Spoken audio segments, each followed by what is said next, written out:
Bonsoir à tous. J'espère que vous allez bien en ce dimanche. Voilà. Donc, on a déjà eu deux séances où on a eu le temps de parler du budget, on va dire du budget personnel, du budget familial, comment on devait faire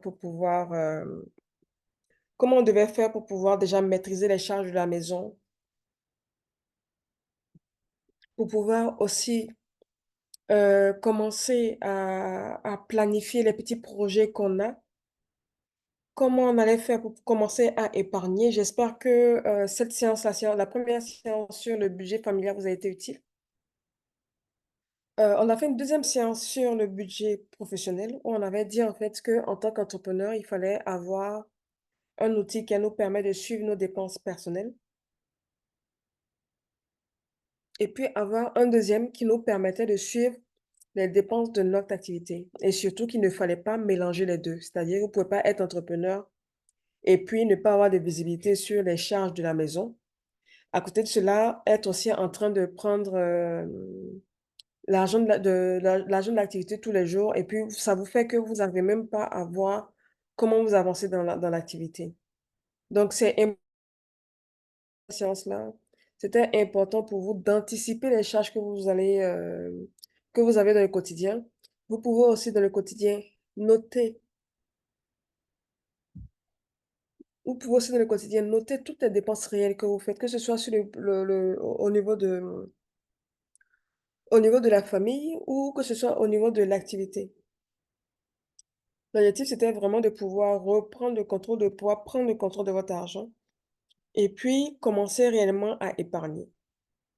Mais une fois qu'on a réussi un peu à épargner, la suite logique, c'est vraiment de pouvoir commencer à investir. Donc, je pense qu'on comprend tous, en fait, l'impact d'une bonne gestion financière sur tout ce qu'on va faire, que ce soit dans nos relations, que ce soit sur le plan physique, au niveau de notre vie professionnelle, ou même encore au niveau de notre santé mentale. Donc aujourd'hui, j'ai envie quand même de commencer à parler quand même de l'intelligence financière. Parce que mine de rien, on néglige un certain nombre de choses. Certaines personnes ont un boulot, ont un certain titre dans la société, on va dire, dans le quotidien. Ils peuvent être docteurs, médecins, notaires, tout ce qu'on veut. Mais ces personnes-là, très souvent, bien qu'elles soient expertes dans leur domaine, elles vont manquer d'intelligence financière. Parce que elles se retrouvent forcément en train de prendre des mauvaises décisions dans le quotidien. Donc, c'est quoi d'abord l'intelligence financière? L'intelligence financière, c'est juste la capacité qu'on peut avoir à prendre des décisions éclairées, à planifier nos investissements, à gérer aussi nos investissements et à minimiser les risques. Une personne qui fait un investissement et qui est prêt à supporter un certain niveau de risque, il faut que cela se fasse en toute connaissance de cause. Parce qu'il y a beaucoup de personnes qui ne savent pas en fait que lorsqu'on leur propose par exemple un investissement, on leur dit vous mettez 5 000 francs, vous récupérez 500 000 francs. Il y a un problème derrière. Elles ne voient pas en fait qu'il y a un lien entre le niveau de risque qu'on prend et parfois la rentabilité. Donc l'intelligence financière ici fait appel à quoi? À nos connaissances sur le budget, sur l'épargne, sur l'investissement.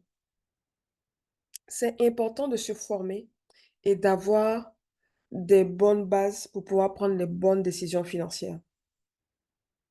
Pour moi, c'est super important en fait. Sinon, après, on se retrouve à perdre énormément d'argent juste parce qu'on n'a pas été capable de planifier un certain nombre de choses, de prendre de bonnes décisions. La planification va vous permettre, si vous remarquez depuis le début, je parle beaucoup de planification. Parce que la planification est importante, que ce soit au niveau du budget, que ce soit au niveau de l'épargne ou encore au niveau de l'investissement. On ne peut pas avancer et puis négliger notre capacité à prendre des décisions éclairées. Aujourd'hui, je rencontre des personnes qui sont surendettées, qui sont stressées, qui ont du mal souvent même à prier tellement les problèmes là sont sur eux. mais sont sur elles, pardon. Mais pourquoi ces personnes se retrouvent dans ces situations-là en train de déprimer? Parce qu'on a pris des décisions financières qui ont impacté nos finances. Et quand ces décisions financières-là, on voit en fait l'effet de ces décisions financières sur nos finances, forcément, souvent, cela nous prenons énormément de temps, on va dire, pour pouvoir stabiliser la situation. Très souvent parce qu'on n'a pas de solution, donc on ne sait pas quoi faire, ou souvent parce qu'on est dans une situation où il n'y a pas du tout de possibilité de sortir de là, sauf si, vraiment, sauf si on reçoit un gros don qui nous permet de fermer le problème, en fait. Donc, faites attention. On est censé parler aujourd'hui d'investissement. Pourquoi est-ce qu'il faut investir? Bien évidemment, on va investir dans le but de vraiment placer notre argent dans des actifs ou dans des biens, dans des placements qui nous permettront d'avoir un meilleur rendement. Ce qui veut dire qu'on est censé, par exemple, mettre 500 000 francs, mais on veut pouvoir multiplier ça. On va multiplier ça avec l'aide de Dieu, mais avec des bons produits financiers en faisant de bons choix d'investissement. Donc, le fait d'être en train d'investir là, c'est pour avoir de meilleurs rendements. C'est pour pouvoir développer son patrimoine, c'est pour pouvoir atteindre la liberté financière. C'est pour pouvoir transmettre des biens à nos enfants. C'est pour pouvoir préparer notre retraite. Parce qu'aujourd'hui, on est jeune. On est jeune, on travaille, on vit, ok, il n'y a pas de souci. Mais à la longue, tout l'argent qu'on fait rentrer là, ça finit comment? Nous sommes de gros consommateurs. Donc l'argent rentre juste et puis ça ressort directement parce qu'on est en train de payer des choses. Mais à aucun moment, on ne met l'argent de côté pour se dire que, OK, je mets cet argent de côté pour pouvoir investir derrière. Pourquoi on va faire des investissements? Quelle planification on fait? Comment on le fait? Comment limiter les risques? Comment limiter les risques pour pour avoir de bonnes rentabilités? C'est important en fait. Est-ce que tout le monde m'entend? J'ai l'impression que je lis un commentaire là où la personne ne m'entend pas. Si ne m'entendez pas, dites-moi moi en fait. Vous m'entendez? Ok, Très bien, bon, on t'entend très bien. ok, parfait.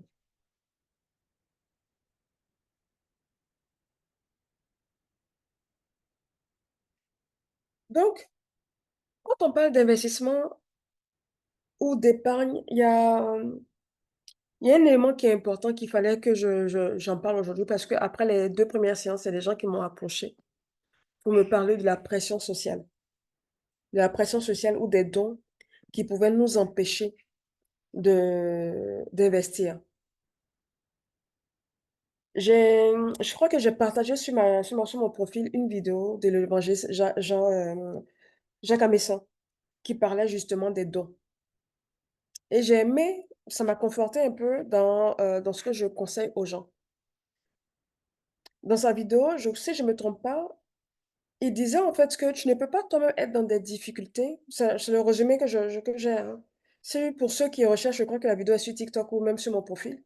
Tu ne peux pas être dans des difficultés et puis à côté, tu passes ton temps à aider d'autres personnes. Il avait pris aussi l'exemple, je crois, d'un pasteur ou d'une personne qui était dans l'église et tout. Donc, il y a cette histoire de don-là qui nous empêche souvent d'investir. Et puis, la pression qu'on peut avoir au niveau de la famille. Aujourd'hui, là, c'est important que vous ayez une vraie visibilité sur ce que vous voulez atteindre en termes d'objectifs. Parce que je pense qu'à un certain niveau, on ne peut pas être en train de se mettre de la pression par rapport à la famille. Ils vont nous dire, ah non, mais pourquoi tu ne roules pas telle voiture? Pourquoi tu ne fais pas ça? Ah, aujourd'hui, tu es maintenant directeur d'entreprise. Pourquoi tu ne fais pas ça? Ou souvent les sollicitations qu'on peut recevoir. Toi-même, tu as un salaire de 500 000, tu reçois des sollicitations de la famille de 600, 700 000 et puis tu te retrouves à emprunter partout. Un, tu ne t'aides pas toi-même et deux, tu n'aides pas ta famille également. Parce que ce qui se passe, c'est que pour des besoins du quotidien, tu es déjà en train de t'endetter. Sachant que demain, S'il y a une urgence dans ta même famille, c'est toi encore qu'on va solliciter. C'est un peu comme les enfants. Nos parents, à l'époque, ils avaient l'argent. Et tu vas venir te demander, ils vont toujours te dire, je n'ai pas d'argent. Ou pourtant, ils sont en train de construire. Ou pourtant, ils sont en train d'investir dans notre scolarité ou autre.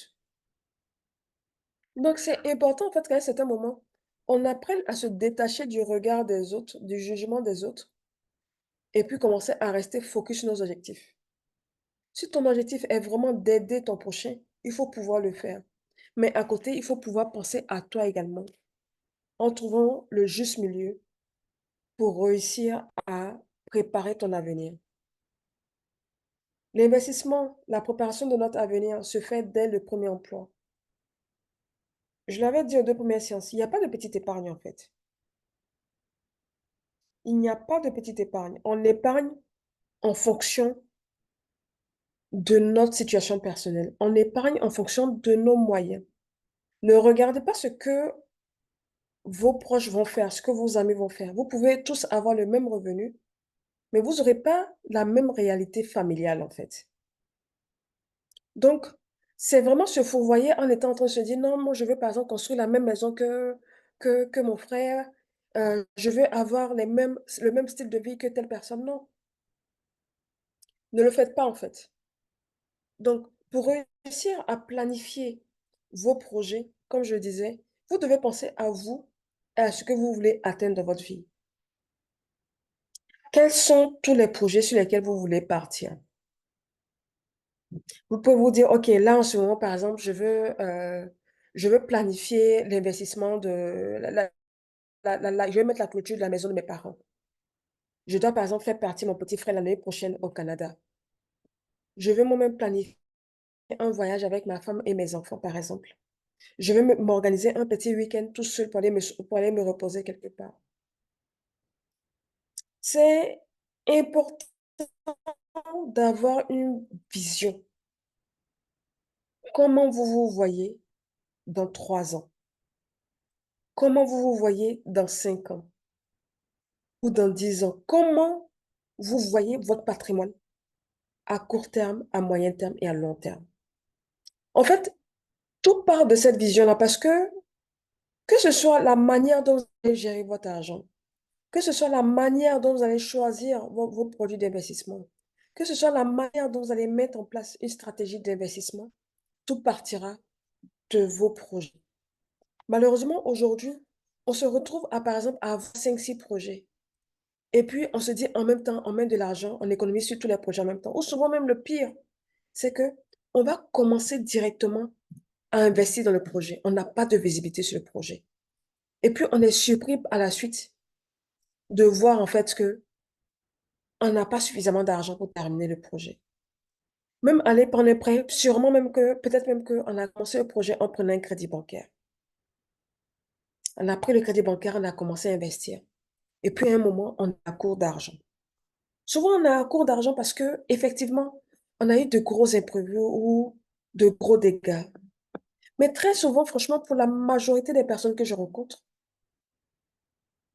on se retrouve à avoir un manque d'argent à un certain moment parce qu'on a mal planifié le projet, en fait. Et malheureusement, si vous ne savez pas faire la planification de vos projets, vous ne savez pas anticiper, réfléchir, vous poser les bonnes questions, ce n'est pas votre conseiller bancaire qui va le faire. Vous aurez personne pour le faire. Parce que le rôle de la banque qui va vous accompagner, par exemple, au niveau du prêt, ce sera simplement de pouvoir regarder au niveau de la côté TCC pour savoir comment vous allez avoir, quel montant vous pouvez avoir comme prêt. Ça, je vais en parler tout à l'heure. Je vais vous détailler ça même d'ailleurs. Donc, restez focus, projet. Quels sont mes projets? Après, demandez-vous quels sont les montants que vous souhaitez investir. C'est à ce niveau-là, je ne vous demande pas forcément de faire des business. Par exemple, tu veux ouvrir un restaurant. Simplement te demander, ah, OK, de mon restaurant-là, qu'est-ce que je veux avoir au début? C'est quel type de restaurant? Est-ce que c'est juste avoir, par exemple, les stands de panini au quartier, là? Si c'est juste un stand de panini au quartier, par exemple, tu as juste à trouver un point de vente, trouver dans le quartier, ah, qui va accepter que tu te mettes devant sa maison? Est-ce que tu vas avoir une grande table avec un truc au-dessus protégé? Si c'est le cas, tu es obligé de partir demander aux prestataires qui font les tables là combien ça coûte. Supposons après que tu n'as pas de matériel. Donc, ça veut dire que tu vas quand même acheter un petit gaz, tu vas acheter une poêle, tu vas acheter la spatule, tu vas acheter le nécessaire déjà pour avoir le nécessaire à avoir comme matériel pour pouvoir commencer. Supposons que tu vas estimer ça par exemple à 100 000 francs. OK. Donc, après ça maintenant, il te faut maintenant le matériel. Comment on dit ça, les matières premières. Donc, acheter par exemple, tu peux dire pour commencer, OK, moi je vais par exemple commencer avec deux, trois plaquettes d'œufs. J'ai besoin d'une bouteille d'huile. J'ai besoin, par exemple, d'aller acheter du pain sucré, puis acheter du pain à la boulangerie. Tout ça, c'est des petites choses que tu peux estimer, estimer pour avoir une visibilité réelle sur le montant dont tu as besoin. Donc, l'estimation du montant va dépendre de chacun de nos projets. Par moment, on aura besoin de faire appel à des experts, comme par exemple le simple fait de se dire, je veux construire ma maison.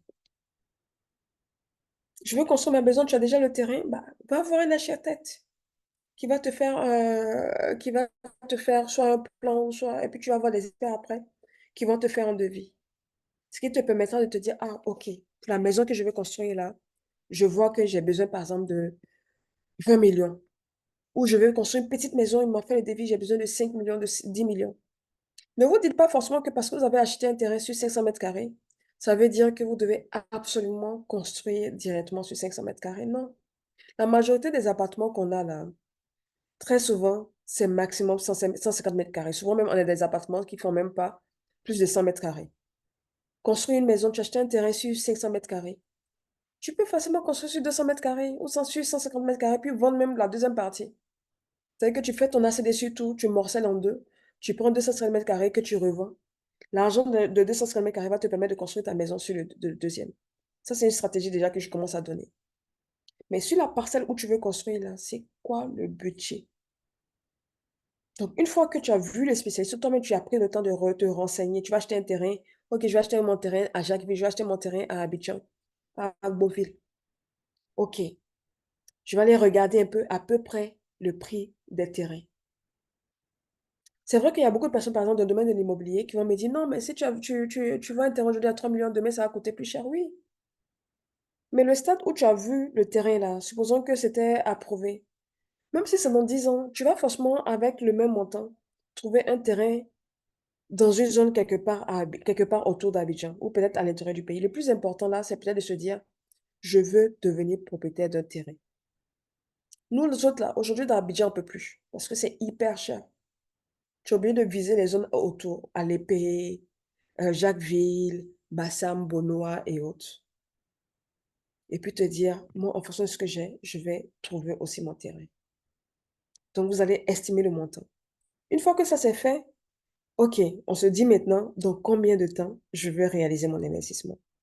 Est-ce que je veux réaliser mon investissement dans 2 ans? Est-ce que je veux réaliser mon investissement dans 3 ans? Dans 5 ans? Dans 10 ans? Donc, pour chaque projet que vous avez eu à lister, à déterminer, vous allez déterminer le montant. Vous allez maintenant mettre l'horizon d'investissement. En fait, ça va vous permettre déjà d'éclaircir et d'analyser votre vision. La vision que vous avez sur votre patrimoine, sur vos investissements. Parce que vous n'êtes pas même si vous étiez multimilliardaire, vous allez forcément être en train de dire, OK, je fais un ordre de priorité pour pouvoir avancer. C'est quoi la stratégie? Donc, vous allez déterminer l'horizon d'investissement. Après ça, vous allez déterminer vous-même votre capacité d'épargne.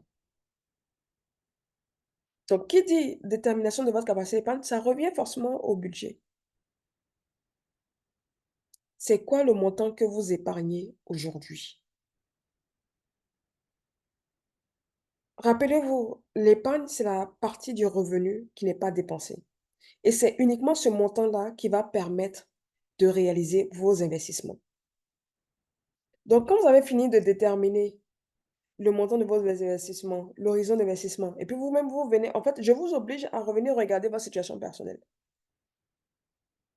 Parce que tu n'as pas une grosse épargne, et puis c'est toi qui veux avoir souvent des projets qui font 100 millions, 100 milliards. Je rencontre aujourd'hui des personnes qui n'ont aucune épargne, qui me disent, non, mais moi, je vais faire un investissement là. et je recherche 150 millions, je recherche 200 millions. Il y a des questions à se poser dans ce genre de cas-là. Mais si vous le faites sur le plan personnel, au-delà de votre capacité d'épargne, il y a aussi d'autres éléments que vous devez pouvoir regarder. Comme par exemple le retour sur investissement de votre projet actuel, votre projet sur lequel vous voulez partir. Mais ça, on va revenir sur ça. Je vais donner plus de détails après. Donc, la dernière étape, une fois qu'on a déterminé la capacité d'épargne, on va maintenant partir sur l'ordre de priorité de nos projets. Pourquoi regarder l'ordre de priorité? Souvent, on a 5, 6 projets, je le disais. Et puis, on est en train d'investir sur les 6 projets en même temps. À un moment, on est essoufflé. Parce que nous nous rendons compte, en fait, que on ne peut plus terminer. Mais imaginez que vous avez alloué, dès le départ, le budget que vous avez là sur un projet qui vous a permis d'avoir d'autres sources de revenus derrière qui pourront vous aider à ce moment-là maintenant de pouvoir financer les autres projets. C'est souvent une mauvaise idée de partir sur tous les projets en même temps parce que vous n'avez pas de visibilité, vous êtes limité en cash, donc vous n'avez pas forcément la bonne stratégie pour pouvoir investir. Je prends un exemple. Je prends l'exemple d'une personne qui se dit, moi je veux faire, là je prends déjà un seul projet pour que vous puissiez voir réellement ce que je veux dire. La personne dit, moi je veux partir sur un projet immobilier. Donc le projet immobilier, je veux le réaliser dans 5 ans. Et l'objectif, c'est d'acheter un terrain. Donc, on va dire ici, achat de terrain. Donc, la personne dit, je vais acheter un terrain dans 5 ans. Elle-même, aujourd'hui, là, la personne épargne 80 000. Donc, on connaît la capacité d'épargne de la personne. Pour réaliser ce projet-là, sur 5 ans, la question que la personne doit se poser, c'est de se dire, quel montant je dois épargner par an pour être sûr qu'au bout des 5 ans, je pourrai avoir mes 3 millions. C'est important. Aussi, à chaque masterclass, j'ai un truc qui revient. Je ne sais pas si c'est on est tous pressés. On est pressés. On est réellement pressés dans notre vie. Il y a des gens qui vont me dire, ah, la tante Annie, ou ah, Madame Djeribou. Ah, tiens, je vais économiser pendant 5 ans pour avoir 3 millions, quoi. Ou ah, je vais économiser pendant 10 ans pour avoir 5 millions, pour avoir 2 millions. Ça me fait souvent rigoler, mais souvent, ça me montre aussi le fait que, le fait que certaines personnes ne se projettent pas ou elles regardent trop leurs amis à côté. Aujourd'hui, là, on a tous dans nos familles un proche qui est aujourd'hui à la retraite, qui n'a même pas une parcelle de terrain, même à Korogo, même dans son village. Je suis en train de prendre je prends des zones hyper loin même pour dire que aujourd'hui, là, j'ai par exemple un partenaire immobilier qui vend des terrains à l'intérieur du pays souvent à 500 000. Lui, il est spécialisé dedans. Plus c'est à l'intérieur du pays et plus c'est simple en fait de pouvoir acheter. Des gens partent à la retraite. Ces personnes n'ont aucun terrain quelque part. Parce qu'ils se sont dit, ah non, mais je ne peux pas économiser pendant 10 ans pour avoir 10 millions. Mais pourtant, votre situation financière aujourd'hui ne vous permet justement pas de pouvoir économiser ne serait-ce que 1 million l'année. Parce que vous avez un revenu qui est peut-être un peu faible. Mais vous regardez vos proches et puis vous vous dites, non, c'est foutaise. Genre, moi, je vais prendre 10 ans pour pouvoir économiser 2 millions. Il n'y a pas de petite épargne en fait. Il n'y a pas de petit projet. Essayez réellement de mettre en place des stratégies d'épargne qui vont être adaptées à vous, votre situation personnelle. Où ta main arrive là, il faut accrocher tes vêtements de là-bas. Parce que si dès le départ, tu commences à prendre une chaise pour aller accrocher tes vêtements, le jour où ta chaise va se casser là, ce sera problématique en fait. Et puis, la fondation ne sera pas bonne. Apprenez à épargner en fonction de vos réalités. Mettez en place des stratégies d'épargne et d'investissement en fonction de votre situation financière actuelle, en fonction de la composition de votre famille. Parce qu'on peut prendre deux, trois personnes qui ont les mêmes revenus, qui bossent dans la même entreprise. Et puis, tu vas avoir un là qui reçoit encore de l'argent de poche de ses parents, qui vit peut-être dans l'un des appartements de ses parents, qui a peut-être même un revenu locatif parce que ses parents ont mis une maison quelque part là-bas, puis c'est lui qui gère. En tant que toi, tu sais que tes parents comptent sur toi. Ton petit frère qui va à l'école, là, il dépend de toi. Et puis, c'est toi qui es en train de te comparer à ton collègue qui a réussi à acheter deux, trois terrains.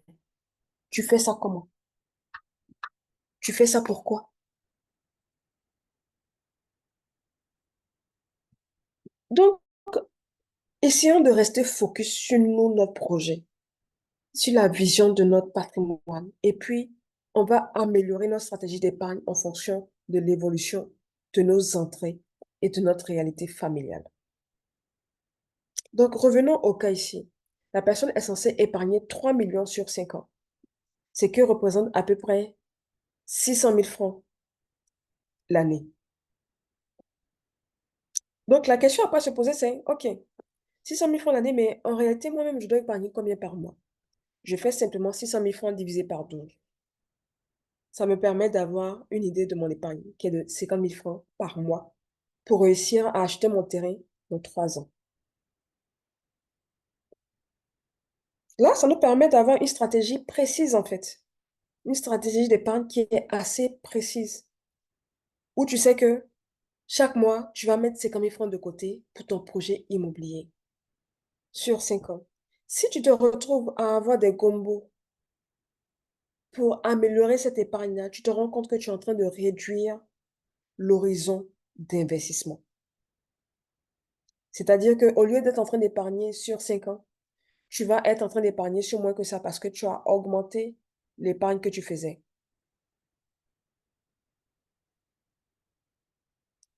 Je me permets de lire un peu j'ai vu qu'il y avait des commentaires, je me permets de lire un peu les commentaires qu'il y a eu. Ok, c'est cette stratégie-là même qu'on cherche comme ça. Donc, on va en parler.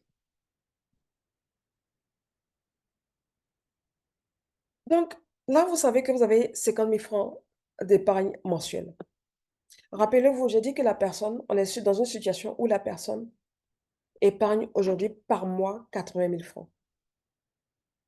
Donc, une fois que la personne a ça, dites-vous que vous devez toujours avoir au moins deux épargnes. Et pour chaque épargne, moi, généralement, je recommande d'avoir une épargne, un compte d'épargne par produit. Ça vous permettra d'avoir une meilleure visibilité sur l'évolution que vous faites, en fait, sur l'évolution de votre épargne, sur l'évolution de votre objectif. Parce que si vous mettez tout, c'est comme certains qui sont en train d'épargner sur le compte chèque. On n'épargne pas sur le compte chèque. Parce que ton compte chèque, là, c'est censé être le compte qui te permet de faire tes dépenses dans le quotidien. Pendant ce temps, toi, tu es en train d'épargner dessus. À quoi bon? Tu as peut-être un compte courant dans ta banque sur une épargne classique qui est rémunérée à 3,5%. Généralement, ce compte-là, il est utilisé. Moi, je le recommande surtout pour l'épargne de précaution. Donc là, j'ai bien dit la personne a 80 000 francs d'épargne. Elle est censée avoir 50 000 francs comme épargne projet. Donc, à côté de cela, il va lui rester 30 000 francs. Il va lui rester une épargne de 30 000 francs.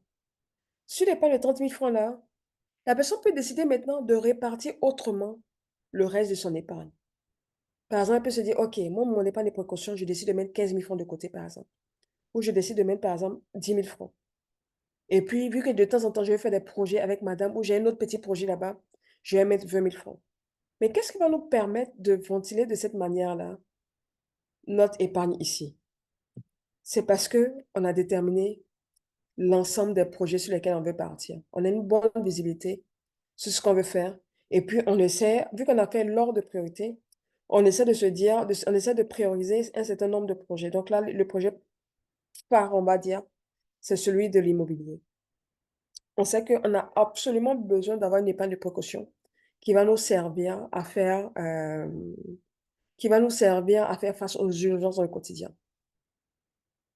Et puis maintenant, les 20 000 francs que j'ai mis ici, loisir, en fait, c'est pas loisir, c'est permettre de faire d'autres investissements à côté. Ça peut être le fait de planifier des vacances, ça peut être le fait, parce que c'est important de trouver une juste adéquation entre les projets sur lesquels on veut partir, les projets d'investissement sur lesquels on veut partir, et puis les projets qui vont nous permettre de nous détendre. Investir dans son bien-être, mettre de l'argent dans son bien-être, c'est aussi un investissement. Parce qu'on travaille tellement dur et puis on n'est pas capable de se dire, OK, là je suis en vacances, je décide par exemple de me couper avec les enfants et tout, aller s'asseoir peut-être 2 semaines ou plutôt 3, 4 jours à San Pedro. Vous avez travaillé toute l'année, vous êtes en train de construire votre maison, vous êtes en train d'épargner pour votre terrain. Vous pouvez vous permettre un petit montant à côté. Même si là, dans 20 000 francs par mois, vous économisez pendant 15 mois, vous arrivez à avoir 600 000 francs, puis vous partez claquer les 600 000 francs pendant un week-end, je vais vous dire très bien.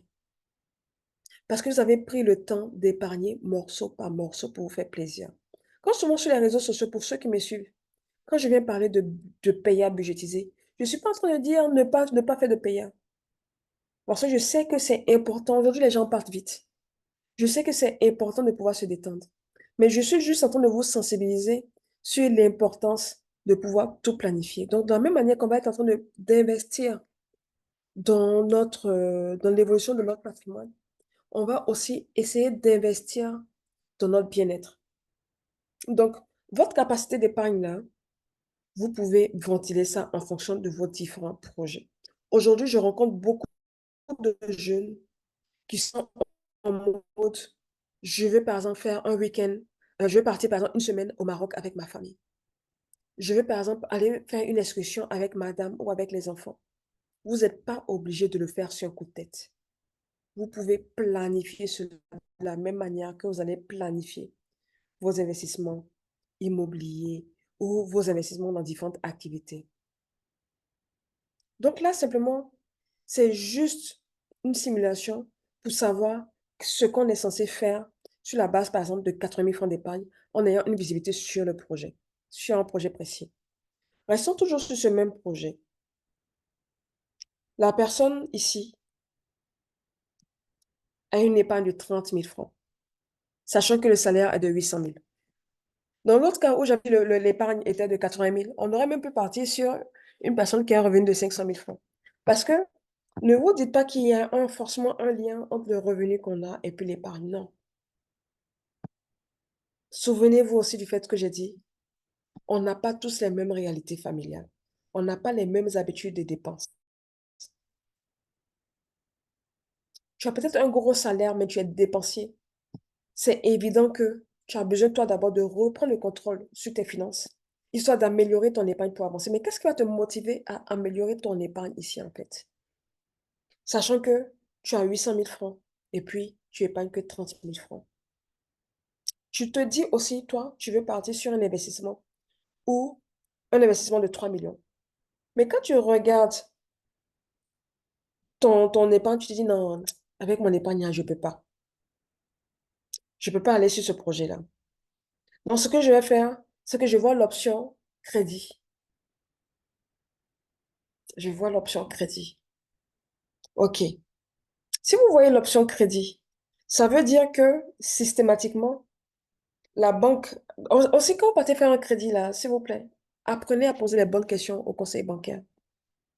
La première question à poser, c'est quel sera le montant que je vais rembourser chaque mois? Ça vous permet déjà d'avoir une idée.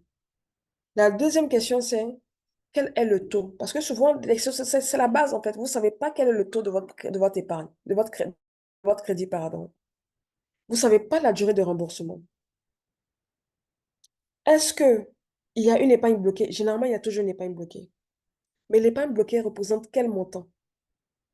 Parce qu'aujourd'hui, pour faire la planification de ce crédit-là, c'est la mensualité et puis l'épargne bloquée. Parce que c'est deux montants que la banque va prélever.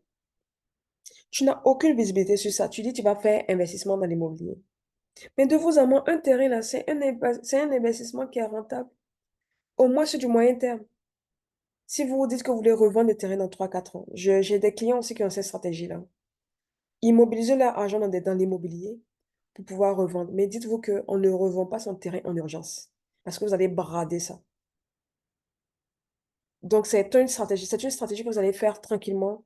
revendre, prendre le temps d'avoir le bon preneur et puis avancer. Mais si c'est l'épargne de précaution, partez mettre par exemple dans le terrible, vous vous dites non, si j'ai une urgence demain, je vais vendre. Ouh, je rencontre trop de personnes qui me contactent aujourd'hui pour me dire, ah, la tante Annie, j'ai mon terrain à Béjerville, je vais vendre à tel montant.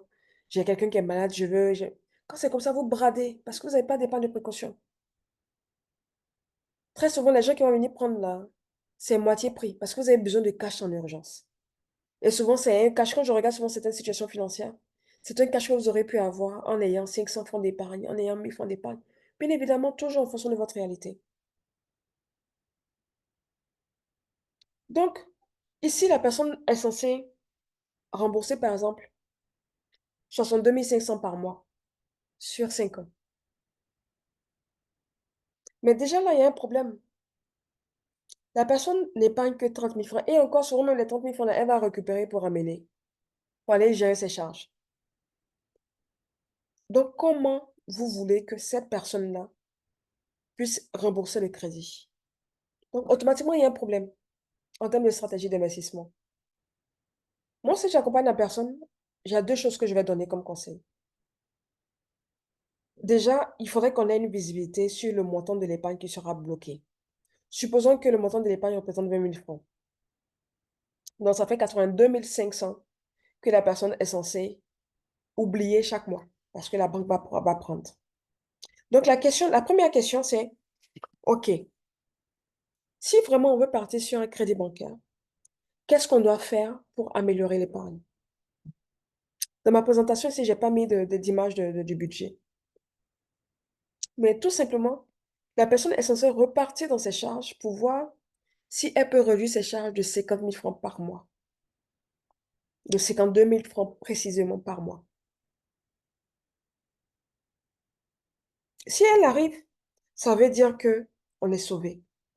La personne va se retrouver dans ce cas-là. Et dites-vous aussi que l'épargne, là, c'est le reste à vivre. C'est-à-dire que l'épargne, c'est la partie du salaire qui n'est pas dépensée. Donc, ça veut dire que normalement, après le paiement de toutes vos charges, vous devez avoir ce montant-là de côté. Donc, je peux considérer l'épargne comme le reste à vivre. Et puis, conseil, on épargne au début du mois, pas à la fin du mois. Si vous voulez épargner à la fin du mois, vous n'allez jamais épargner. Parce qu'il y aura toujours des choses, en fait. Donc, c'est au début du mois que vous devez épargner. Et puis, après, vous allez gérer maintenant votre argent avec rigueur, discipline. Donc, revenons au cas où la personne doit pouvoir épargner 52 000 francs en plus. Pour réussir ça, il y a deux techniques. Soit on augmente nos sources de revenus, ou soit on réduit certaines charges. Donc, ça veut dire qu'en priorité, pour ceux qui ont suivi la séance sur le budget familial, en priorité ici, on va être en train de revoir nos dépenses personnelles, c'est-à-dire notre loisir, les entretiens, les soins corporels pour nous les femmes, les cheveux. Avant, si tu partais payer tissage, 500 000 francs, perruque, 500 000 francs, bah, tu vas comme ça te dire, ah, il faut que je commence à payer des perruques 100 000 francs. Parce que tu as un objectif à atteindre, en fait. Dans notre vie, il y a une période pour tout. Il y a la période où on est censé semer, se priver, et puis on va semer, souvent dans la difficulté. Mais dans cette difficulté-là, on garde en tête notre vision. Et puis, il y a cette seconde phase-là, qui est la réjouissance, où on va récolter ce qu'on a semé. On ne peut pas tout faire en même temps. C'est-à-dire que tu ne peux pas être en train de te dire que tu vas, toi, réussir à être propriétaire de terrain, sachant que tu sais que tu n'as pas une grosse épargne. Et puis, tu vas être en train de ne pas vouloir faire d'efforts dans la gestion de tes finances. Non. Et malheureusement, à ce niveau, il y a beaucoup de personnes qui se disent, non, comme le terrain, c'est un bon investissement, souvent c'est une opportunité, je prends. Et puis, à aucun moment, vous ne regardez votre situation financière personnelle. C'est à ce moment-là que je parle d'intelligence financière. Quelle est l'intelligence que vous avez par rapport à la gestion de vos finances? N'oubliez pas, une mauvaise décision financière aujourd'hui va vous suivre souvent sur 10 ans, sur 15 ans. Et puis, vous tournez dans un cercle vicieux, aucune possibilité de sortie.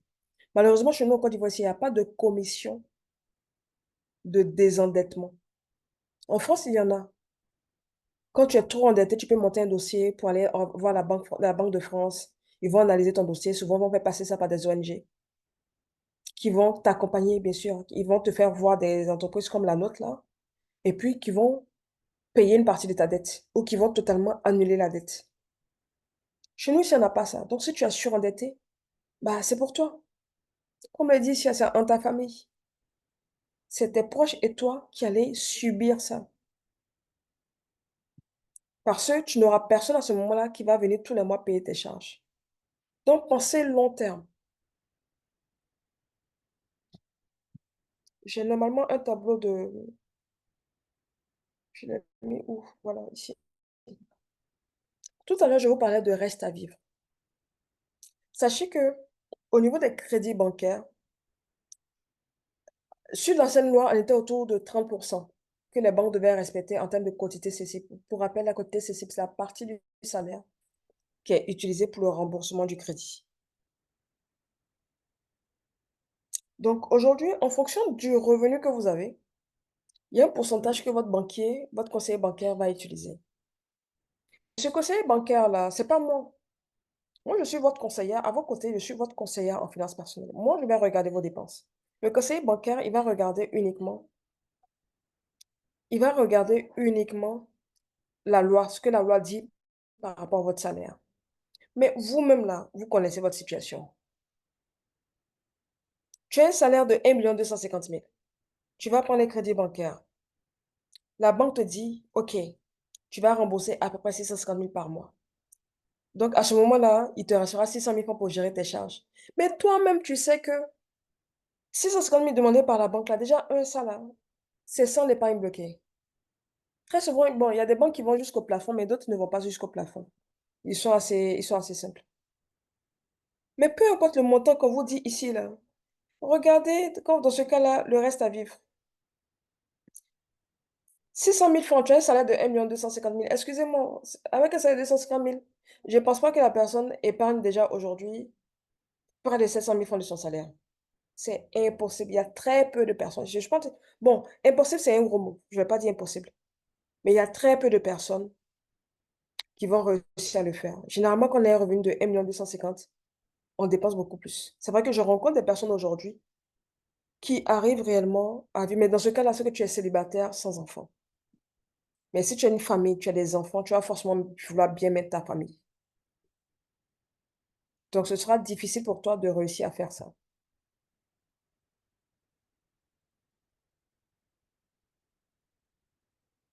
Tu es allé loin, il faut rester sur 200 000. Est-ce que vous pouvez me dire, le 200 000, c'était par rapport à quoi? En termes de salaire?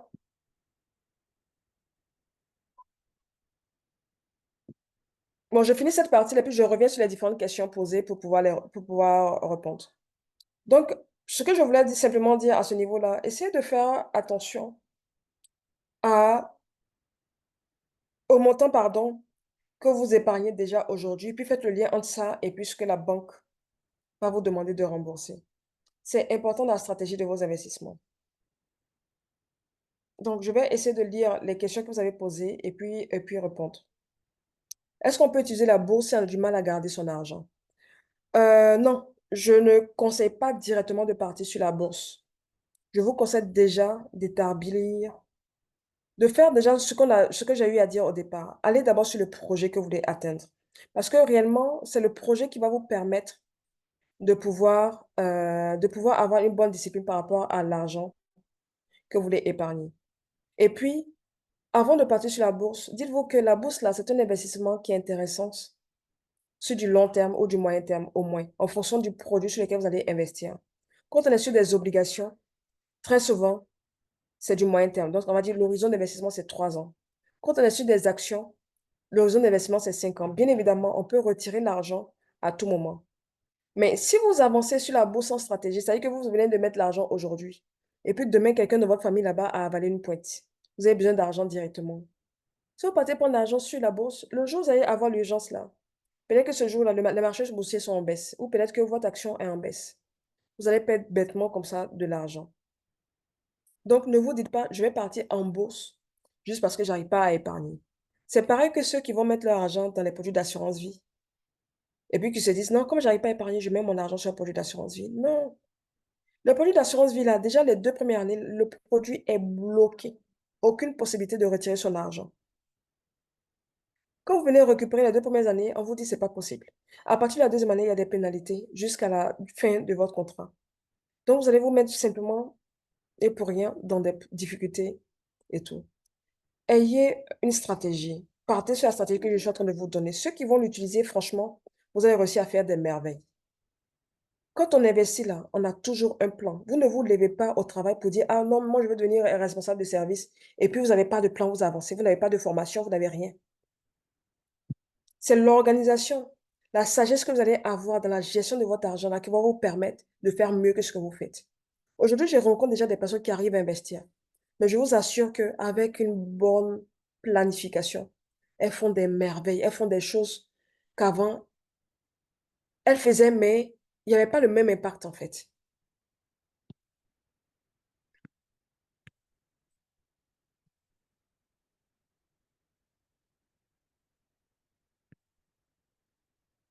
Attendez.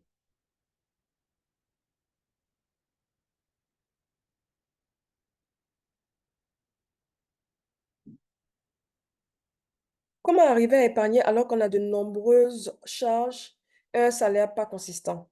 C'est vrai qu'il faut diviser ses revenus, mais alors qu'on n'a pas encore 2 ou plusieurs sources de revenus, comment y arriver de façon pratique? Cette question-là, on avait déjà parlé de cela durant la formation sur le budget familial. Durant la formation sur le budget familial. Vous n'avez pas un revenu qui est assez élevé, mais malgré ça, vous êtes obligé de gérer les charges que vous avez aujourd'hui. Partez, fonctionnez dans votre quotidien avec un budget. Je l'avais dit pendant les premières séances, un budget et puis essayez d'être réaliste dans vos charges. Quand vous faites votre budget là, il ne s'agit pas uniquement de se dire: «Non, moi, je note uniquement mes dépenses fixes». Vous devez vous donner des plafonds pour chaque poste de dépense. On a par exemple notre application SmartFin App qui est disponible sur Android ou iOS, que vous pouvez utiliser dans le quotidien pour pouvoir gérer votre argent. Je vous donne une technique au niveau du budget. C'est d'abord faire un prévisionnel, c'est-à-dire que chaque début du mois, vous allez dire: «OK, moi j'ai un salaire de 200 000 par exemple.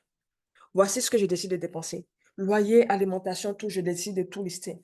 Moi, mes loisirs, je décide par exemple de plafonner ça à 10 000, 15 000. Les dons, je décide de faire ci, de faire ça.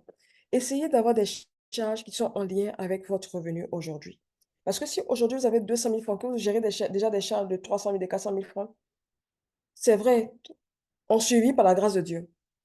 Mais très souvent, il y a de la négligence dans la gestion de votre argent.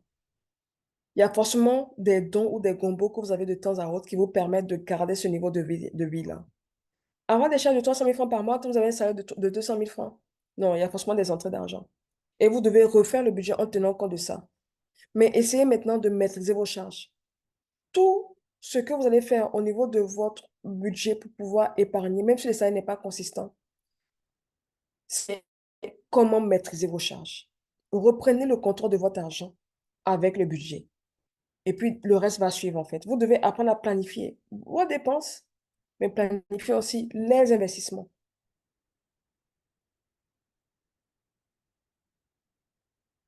Voilà. Épargne là, vraiment la rigueur. OK, oui, c'est ça.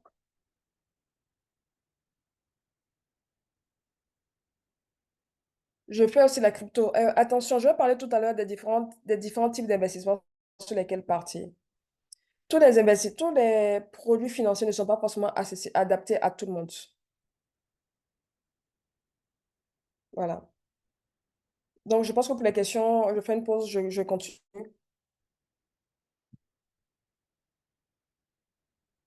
Donc, pour revenir sur cette partie, au niveau de la planification, faites attention en fait. Essayez de regarder au maximum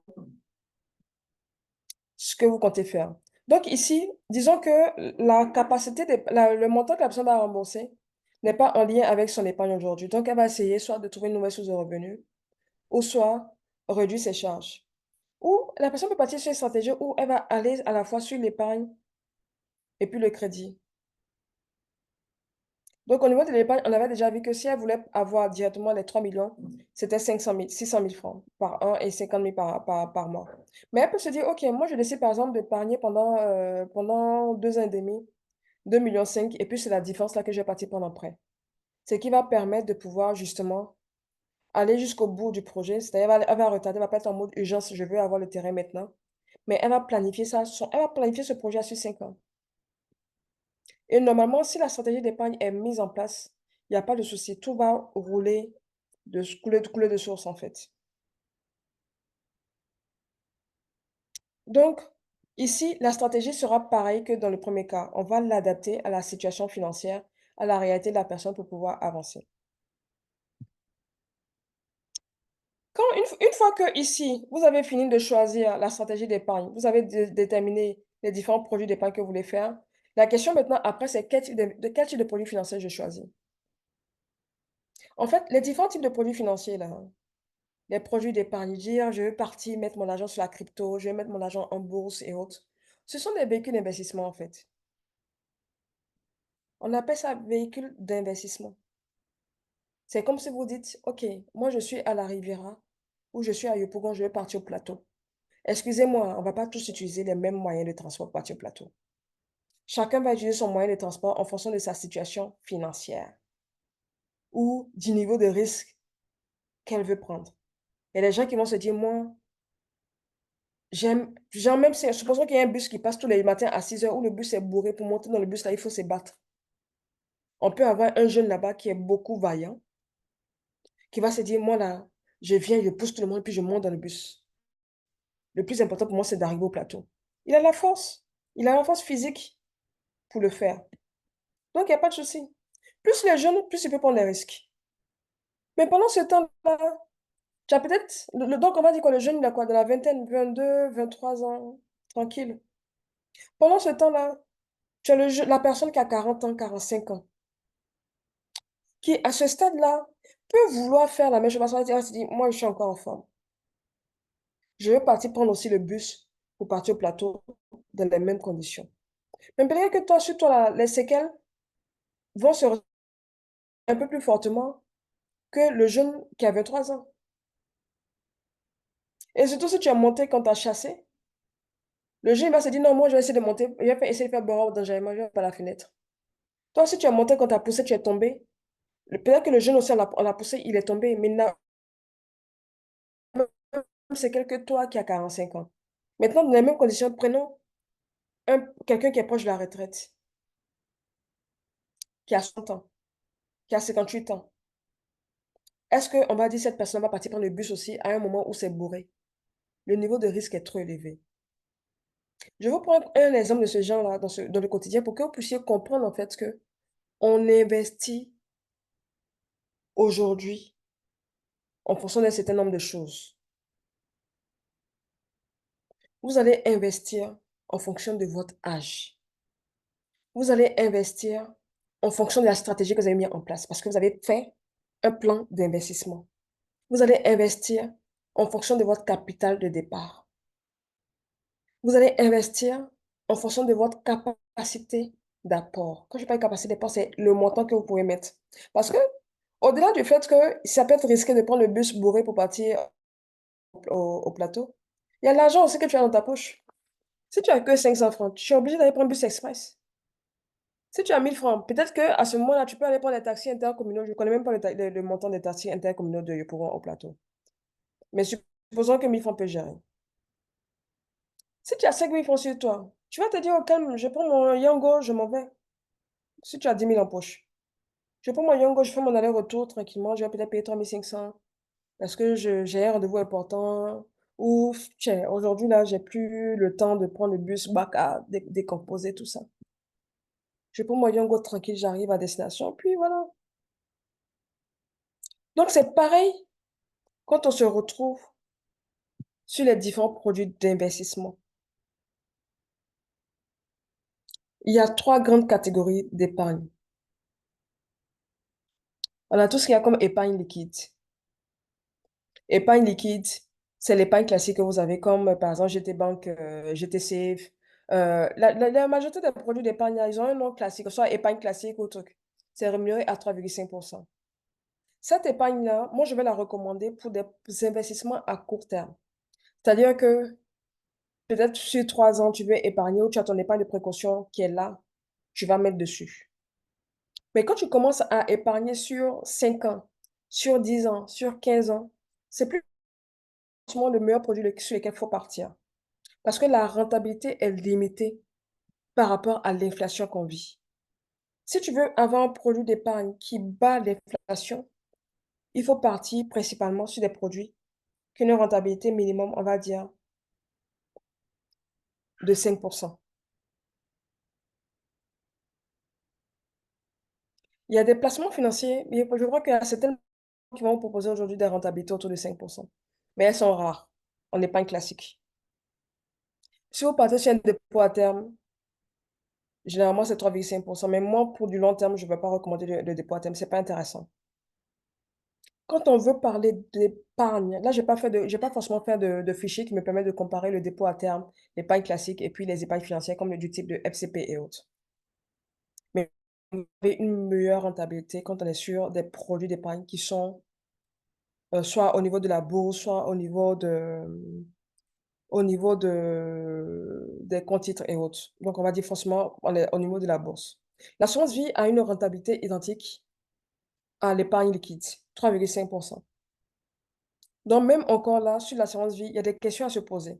Mais par contre, elle reste une épargne financière parce que c'est un investissement qui est bloqué très souvent sur du moyen long terme. Ici, en Côte d'Ivoire, c'est très souvent bloqué sur du long terme. Aujourd'hui, en termes d'assurance vie, il n'y a que SmartFin, donc sur nous, notre application, qui pouvons vous permettre de faire un déblocage de vos fonds à partir de la deuxième année et sans pénalité. La majorité des assurances vie, je sais qu'il y a deux, trois autres qui le font, mais à partir de la deuxième année, vous pouvez faire des rachats, mais vous allez payer des pénalités. Donc, sur du long terme, faites attention au choix du produit sur lequel vous allez partir. On a le compte titre. Le compte titre, c'est quand vous partez, par exemple, investir en bourse. Vous allez passer là, soit par une SGI, Société de gestion d'intermédiation, ou soit par une SGO. Il y a une différence, en fait, entre compte titre, par exemple, et puis fonds commun de placement. La différence, c'est la gestion. Tu es une personne, tu n'as pas de connaissances pour gérer toi-même tes investissements en bourse. Tu n'as pas le temps, pardon, ne te fatigue pas. Va investir dans un fonds commun de placement. Il y a des gens qui vont te dire non, investir dans un fonds commun de placement, c'est pas intéressant, il ne faut pas faire ci, il ne faut pas faire ça. Très souvent, vous ouvrez votre compte titre, vous mettez 50 000 aujourd'hui, et puis après, vous disparaissez, on ne vous voit plus. Et puis très souvent, même, c'est ce montant que vous mettez. Il n'y a pas de stratégie derrière. La stratégie derrière que vous devez mettre ici, là, va venir de ce que vous allez décider ici. C'est-à-dire que quand vous vous dites, OK, je mets 50 000 francs par mois sur un compte titre quelque part là-bas ou sur un fonds commun de placement, c'est parce que vous savez en amont que soit c'est le compte qui va me permettre d'acheter mon terrain, c'est le compte qui va me permettre de payer la scolarité de mon enfant. Donc, je garde une certaine régularité dans mon épargne. Mais il n'y a aucune stratégie. Et puis, vous avancez, vous êtes surpris après que vous perdez de l'argent ou autre. Donc, je redis, on va sur le compte titre quand on a le temps nous-mêmes de gérer ou quand on a les connaissances. Au pire, vous pouvez partir sur le compte titre, mais je crois que le montant minimum, c'est autour de 500 000 francs pour céder la gestion à la AGI. Vous leur cédez la gestion, ce sont eux qui vont gérer votre placement pour vous. À défaut, vous partez sur un fonds commun de placement où, dès le départ, en fonction de votre profil investisseur, fonds commun de placement, c'est ça, le FCP. En fonction de votre profil investisseur, vous allez directement choisir un fonds. Soit vous partez sur un produit qui n'est pas risqué, donc vous allez être sur des obligations. Vous partez sur des produits qui sont risqués, vous allez être sur des actions. Vous pouvez faire un mix des deux qui vous permet aussi d'avoir une bonne rentabilité. Mais sachez en fait qu'il y a une corrélation, il y a un lien entre le niveau de risque que vous allez prendre et puis la rentabilité que vous allez avoir. Tout ce qui est OPCVM et autres, les FCP sont des OPCVM. Ce sont en fait, c'est le fait de mettre l'argent de plusieurs investisseurs ensemble pour pouvoir investir. C'est ce que représente le fonds commun de placement, en fait. Il y a à l'intérieur différents fonds. Donc, c'est par exemple NCA Assurance, NCA, pardon, Asset Management ou Bridge Bank. Asset Management peut dire, OK, nous, on a un fonds qui s'appelle, par exemple, ici, je sais que chez NCA, par exemple, c'est fonds Aurore. Le fonds Aurore est principalement composé, par exemple, d'obligations. Et à l'intérieur, ils peuvent dire, OK, ce fonds-là, aujourd'hui, a une valeur de 50 milliards. C'est parce qu'il y a en termes de fonds, il y a un certain nombre de personnes qui ont investi les 50 milliards et eux, ils gèrent. Et en fonction de ça, chacun a sa rentabilité. Vous avez la possibilité aujourd'hui, à partir d'applications, de voir l'évolution de votre fonds commun de placement. Donc, ça peut être assez intéressant pour vous. Il y a d'autres produits financiers sur lesquels vous pouvez partir qui seront bloqués, qui vous permettront d'avoir des rentabilités, on va dire en moyenne de 5%. Plus ça monte, dites-vous juste simplement que plus ça monte et plus c'est sécurisé. Je connais par exemple une société ici qui fait des placements sur les obligations, qui dit obligation dit sécurisé, qui peut vous rapporter par exemple de façon fixe 8,25%. Bien évidemment, je ne vais pas vous donner tous les tips là. Pour ceux qui veulent avoir des accompagnements personnalisés, pour avoir de vraies stratégies d'investissement et tout, je serai disponible. Donc là, le but, c'est déjà de vous permettre d'avoir des visibilités sur les différents produits d'investissement choisis. À ce niveau-là, attention, le Bitcoin, tout ce qui est crypto-monnaie et autres, c'est du trading. C'est de l'argent que vous êtes prêt à perdre. N'allez pas mettre, pardonnez, votre épargne de précaution sur ça pour commencer à pleurer. Parce que de la même manière que la rentabilité est élevée là, c'est de cette même manière que ça peut fondre comme la barbe à papa. Et puis vous allez vous retrouver en train de pleurer. Donc faites attention. La dernière catégorie d'épargne dont je veux parler, c'est l'épargne financière et l'épargne immobilière.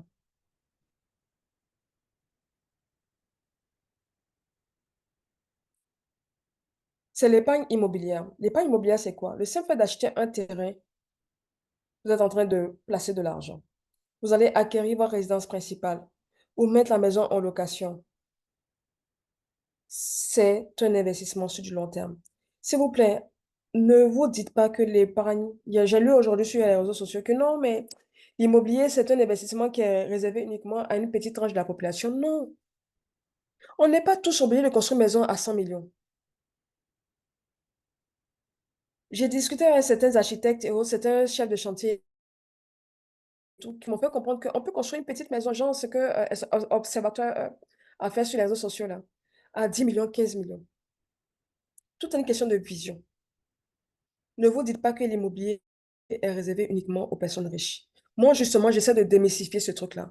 On peut avoir un revenu moyen et puis avoir sa petite cabane quelque part. On doit investir en fonction de nos revenus. Dites-vous surtout que l'investissement dans l'immobilier, c'est du long terme. Tu veux investir quelque part pour avoir du cash dans le quotidien, ne va pas vers l'immobilier. C'est pas parce que c'est inaccessible pour toi. On peut forcément te trouver aujourd'hui un terrain où tu vas mettre ta tente pour pouvoir faire ton truc, faire ton restaurant. Il y a tellement de trucs aujourd'hui. Mais l'investissement dans l'immobilier reste un investissement rentable dans le long terme. Généralement, on investit dans l'immobilier pour préparer sa retraite. On va investir dans l'immobilier pour acquérir une indépendance financière. On va surtout investir dans l'immobilier par rapport à la transmission, par rapport à nos enfants. Maintenant, toi, tu es là, tu te dis aujourd'hui, ah non, je vais devenir riche en même temps là. Pardon, il faut laisser l'immobilier. C'est juste pas adapté à toi. Dites-vous que quand vous investissez là, vous devez penser court terme, moyen terme et long terme. Investissement, par exemple, dans une ferme, dans, dans différents secteurs d'activité, ou vous partez directement, genre le commerce et autres là. Ça, c'est ce qu'on appelle dans le court terme, parce que le cash, il est immédiat. Mais même là encore, la rentabilité va se faire à moyen terme. Parce que peut-être pour te lancer, tu as construit un certain nombre de choses, tu investis peut-être 2 millions dès le départ. C'est pas dans ta première vente où tu fais rentrer 500 000 francs que tu deviens rentable, non. Tu deviens rentable le jour où tu as récupéré ton investissement de départ, tu as continué à payer tes charges et puis tu as eu suffisamment de bénéfices pour rembourser le montant investi dès le départ. C'est là qu'on commence à parler de rentabilité. Donc faites attention.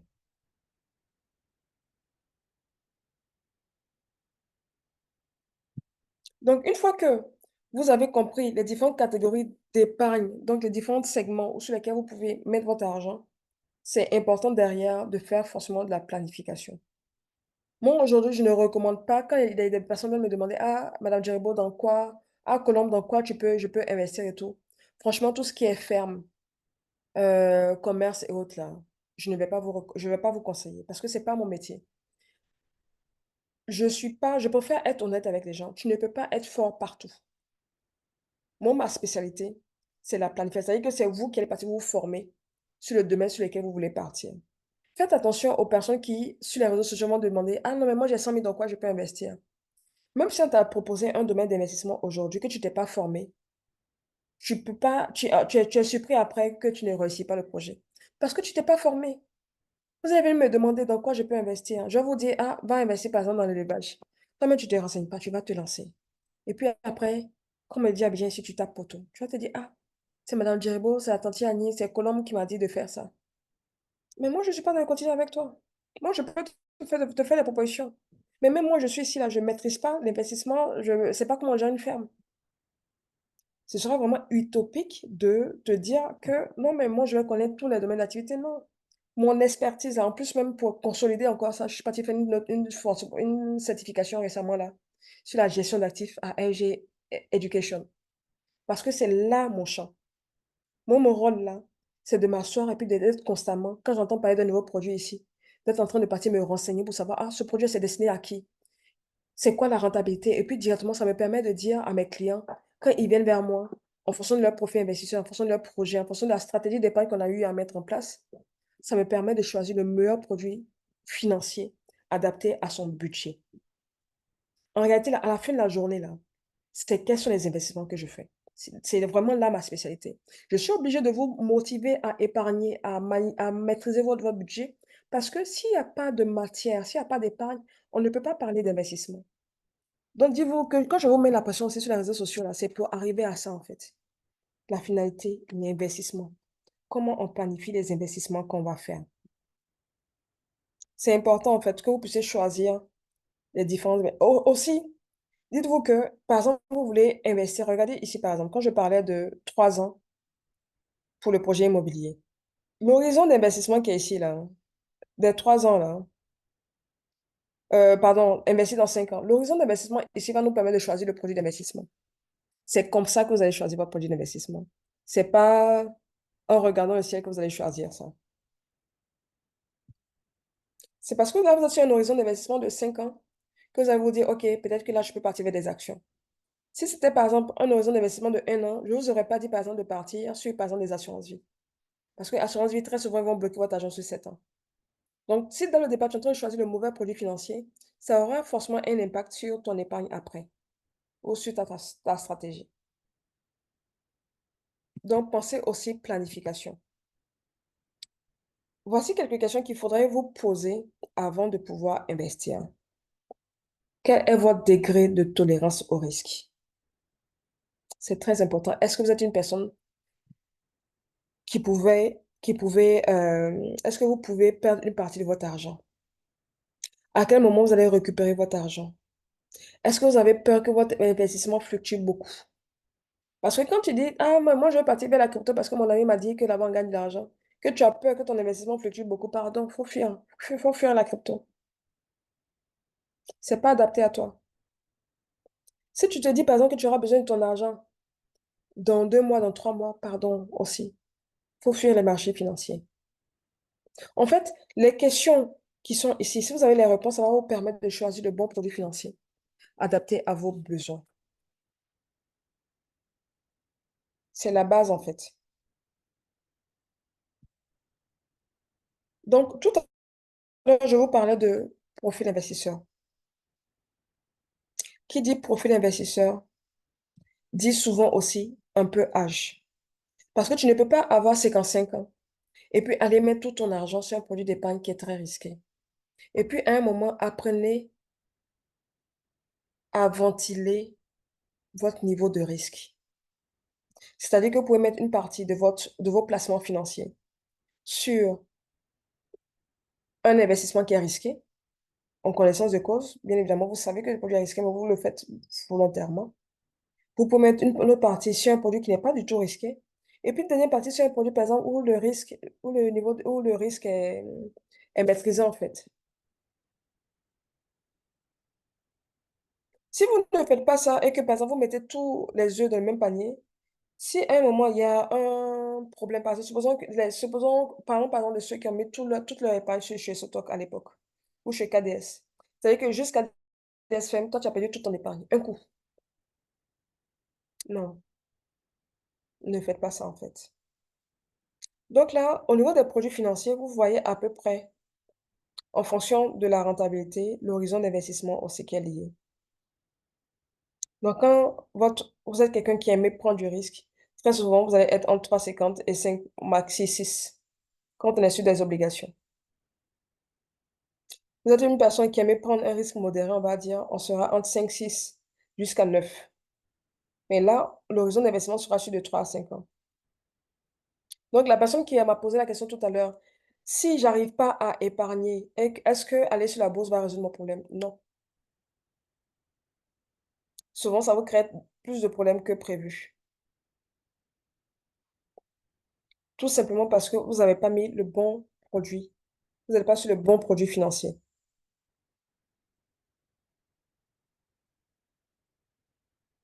Pour une personne qui veut prendre énormément de risques, elle peut avoir une rentabilité souvent supérieure à 8%.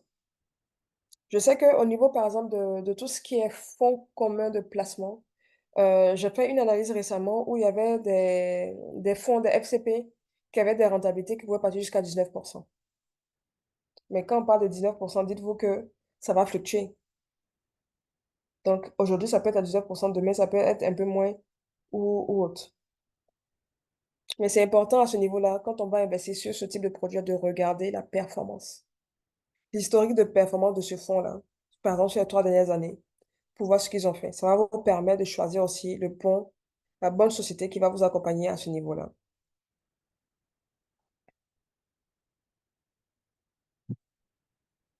Donc, je vais juste un peu récapituler ça.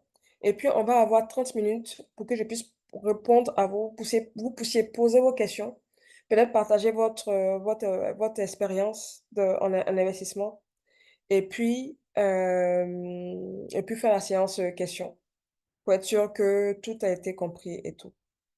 Donc là, c'est juste un petit visuel qui nous permet de récapituler un peu, on va dire, les 3 séances. Pour des personnes qui n'arrivent pas aujourd'hui à gérer leur argent convenablement, je vais insister sur le fait d'avoir un budget qui soit réaliste. Le budget réaliste, là, va vraiment vous permettre de pouvoir faire tous les autres, en fait. Le budget réaliste va vous permettre d'avoir une épargne de précaution. Franchement, c'est la base, en fait. Vous ne pouvez pas être en train d'investir, et puis aujourd'hui, à quelqu'un tombe malade, vous êtes en train de courir après 10 000. J'ai déjà vu ça. Je vois énormément de choses qui auraient pu être évitées avec juste une petite intelligence financière. Pendant que vous êtes en train d'investir, là, ayez une épargne de précaution. On ne sait jamais. Même si vous avez une assurance à 100%, ayez une épargne de précaution. Votre assurance à 100% ne vous prend que vous et votre famille. Pas souvent la grande famille. Très souvent, maman, papa dépendent de vous en partie, les petits frères. On vous appelle pour dire que quelqu'un de la famille là-bas a avalé une pointe. Vous réagissez comment? Vous allez résoudre le problème comment? Donc, c'est important. Automatisez vos finances. S'il y a des prêts, s'il y a des épargnes qui doivent être faits, automatiquement, vous pouvez mettre en place des prélèvements permanents, par exemple. Je pense que vos banques seront contentes d'avoir ce type de service-là. Sûrement que c'est payant, je sais, je pense que c'est payant. Pour maîtriser vos dépenses, essayez de traquer vos habitudes de dépenses. C'est-à-dire que vous allez faire le budget réel versus budget prévisionnel. Ça va forcément vous permettre d'avoir une visibilité sur vos habitudes de dépenses pour pouvoir avancer. Aussi, éviter les mauvaises dettes. Qui dit mauvaise dette dit, par exemple, aller prendre un crédit pour acheter un iPhone. Mais ça, c'est quoi la plus-value? Sauf si l'iPhone te permet de faire ton boulot, c'est-à-dire que tu es photographe, tu fais des vidéos, ou c'est sûr, la forme te permet de faire rentrer de l'argent. Mais tu peux pas prendre un crédit juste pour la forme. Très souvent, on se retrouve dans des situations où on prend des crédits pour aller soigner un proche. Franchement, là, je pense qu'on n'a pas le choix. C'est par désespoir que souvent on le fait. Mais il ne faudrait pas que ce soit le premier réflexe. Essayons d'avoir une première épargne d'urgence. Et puis après, maintenant, on va essayer de recourir à tous les autres moyens. Déterminer un plan financier, déterminer un plan d'action, en fait, par rapport à vos finances. N'oubliez pas d'épargner dès le début du mois. Moi, le plan le plus important, là, c'est la partie où on se fixe ses objectifs financiers. Parce que quand tu te dis, moi, je vais devenir riche dans 15 ans, je vais prendre ma retraite à 50 ans. Mais si tu n'as pas de plan, tu fais comment? Tu veux partir au plateau, tu ne sais même pas où on prend où est la gare de Warren, où est la gare de bus. Mais tu vas partir comment et où? Donc, c'est chaud, c'est compliqué. essayez d'améliorer vos connaissances de connaissances financières ou vous pouvez aussi vous faire suivre par des personnes qui ont les compétences nécessaires pour pouvoir le faire. Après, aujourd'hui, on a tous Internet. On peut simplement partir sur Google aussi, poser les bonnes questions. Le seul souci, c'est que ce ne sera pas forcément adapté à notre situation.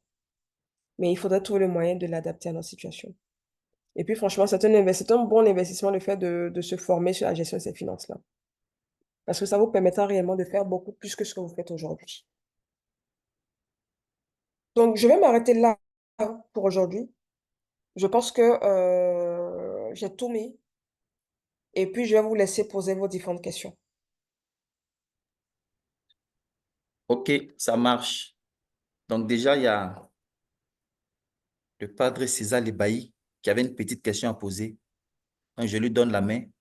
Et tous ceux qui ont des questions, vous pouvez OK. lever la main pour poser vos questions. L'ancêtre, Merci. ouais. Hey, folie, il dit là. Merci pour l'opportunité et je voudrais avant tout pour remercier Madame Djerebo pour ces interventions-là qui je suis depuis le début et ma question c'était pas nécessairement en rapport avec ce qui a été dit aujourd'hui parce que j'ai pris en cours, j'étais en train de faire quelque chose d'autre. Donc je suis venu un peu en retard, mais c'est une question qui me traînait dans l'esprit depuis le premier jour on a eu à suivre avec le prix. Bon, moi, je suis pasteur, OK? Maintenant, je fais comment pour gérer... Vous m'entendez, non? Oui, oui, je vous écoute. Ah, d'accord. Comment je fais pour gérer mon don de libéralité, OK? Et puis, mon mode d'Ani activé. Parce que quand je reçois, quel que soit ce que j'ai, je me sens obligé de venir en aide. Je ne sais pas si cette question a été déjà posée, mais venir en aide avec les gens. Donc, je suis contraint à la libéralité. Maintenant, les gens me sollicitent, les gens viennent constamment à mon bureau pour m'exposer tel ou tel problème. Et je suis obligé, en tant que pasteur, de venir en aide à ces personnes. Donc, je voudrais que vous m'aidiez à pouvoir jongler entre ma contrainte à la libéralité et mon mot d'Annie que j'active. Comment je peux jongler avec et gérer ces deux sans toutefois me... OK. Hmm. D'accord. Merci beaucoup, pasteur, pour la question. Donc, à ce niveau-là, je vais dire, c'est un peu simple comme, bon, c'est pas si simple que ça pour vous. Parce que j'ai déjà eu à accompagner des pasteurs, des personnes qui sont des prêtres ou autres dans leur gestion. Et ce qui revenait vraiment souvent, c'était le fait qu'il y avait beaucoup de personnes qui vous sollicitaient. Mais malheureusement, très souvent, vous avez vous aussi une vie familiale. Et qu'on le veuille ou non, vous avez aussi la possibilité souvent de recevoir vous-même des dons. Moi, je dirais déjà, sur la base de votre revenu, là, vous devez déterminer un pourcentage que vous allez donner en dons.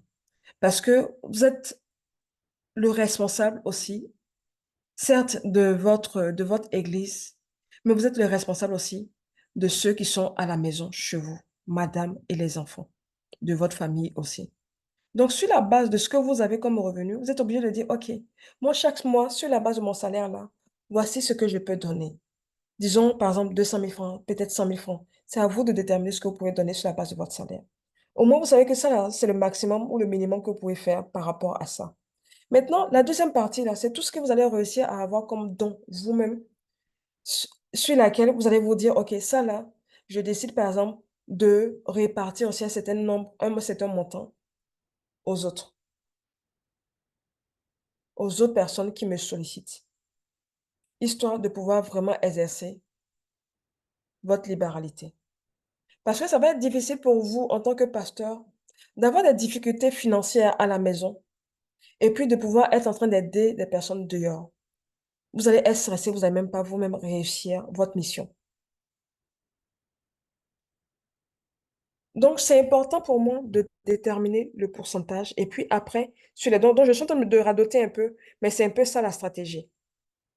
Et je pense que si vous n'avez pas encore vu la vidéo de l'évangéliste Jacques Amessin sur ce sujet-là, essayez de chercher ça.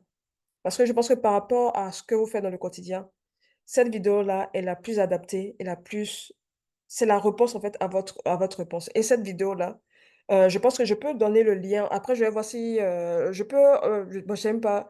J'ai la vidéo qui est sur mon profil Facebook que j'ai partagée. Essayez de regarder cette vidéo, vous allez voir que ça rentre dans le même esprit que ce que je viens de dire. Pensez à vous, donnez toujours, mais trouvez le moyen de faire en sorte que chez vous à la maison, les gens soient satisfaits aussi.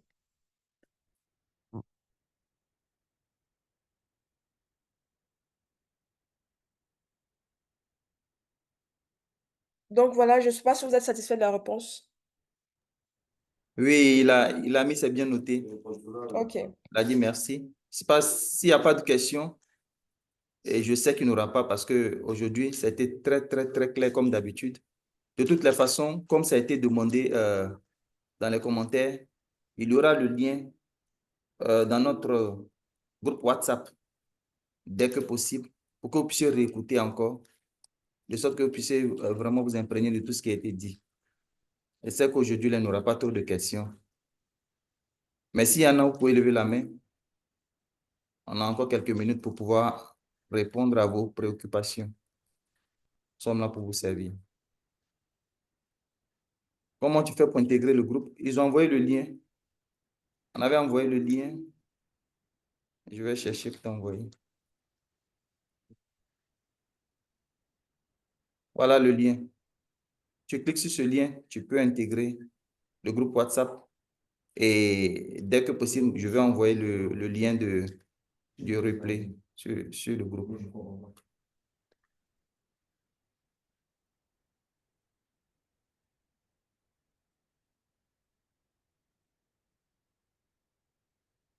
Je suis en deuxième année. Je vois quelqu'un qui a posé une question. Je suis en deuxième année à l'université en droit. Et depuis les mois passés où j'ai entendu les prédications de l'évangéliste sur l'importance de l'épargne, je me suis lancée en me privant de tout. Et d'ici la fin du mois, j'aurai 50 000 francs. Bravo à vous. Comme je disais, il y a une période pour tout. Forcément, la période où on essaie de s'aimer là, c'est forcément un peu de privation. Ça demande forcément de la rigueur. Mais à la fin, on est satisfait en fait de voir nous-mêmes notre épargne. Donc, en tant qu'étudiant, avoir 50 000 francs, c'est déjà super en fait pour pouvoir déjà commencer une petite activité ou pour pouvoir financer des formations aussi après. Peut-on avoir un benchmark des FCP? Malheureusement, ça ne se fait pas gratuitement.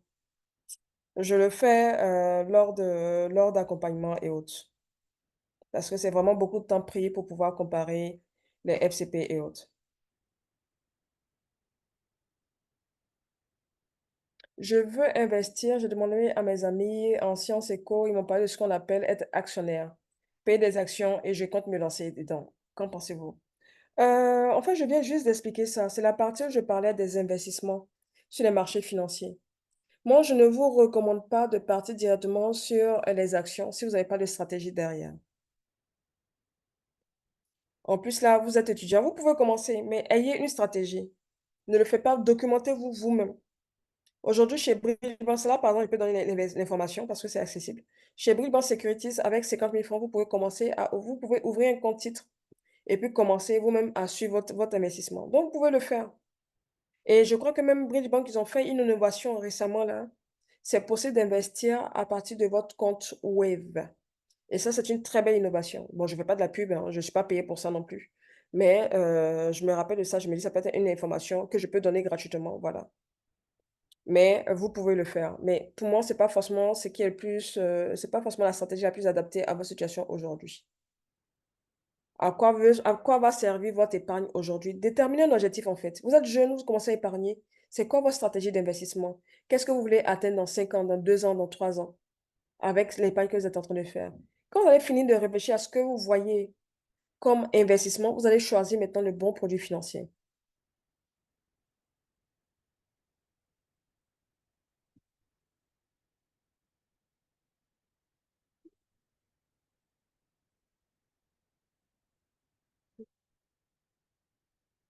Je veux investir dans la suite. Celle qui est la plus régulière au-dessus des 10% annuels. Comme je dis, c'est des réponses qui seront données lors d'accompagnement personnalisé.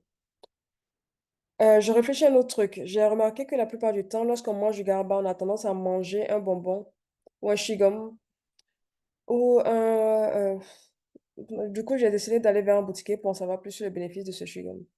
C'est pas tellement énorme, environ 400 francs. Du coup, si je dois en parler à un vendeur de GABA, par exemple, pour qu'il les vende pour moi, lui aussi aura sa part, en fait. Ou je peux lui proposer de lui vendre pour que lui, il le revende. Qu'en dites-vous? Bah, il peut lui aussi aller directement acheter ses bonbons pour venir vendre. Essayez réellement là de réfléchir à un bon business model qui vous permettra d'avoir de vrais revenus. Vous pouvez analyser différents secteurs d'activité, différentes activités aussi pour voir. Ça peut être simplement le fait d'avoir un petit stand de vin et puis vendre différentes choses aussi. Mais essayez de regarder. Tout dépendra du vendeur de GABA que vous allez trouver et puis d'autres points.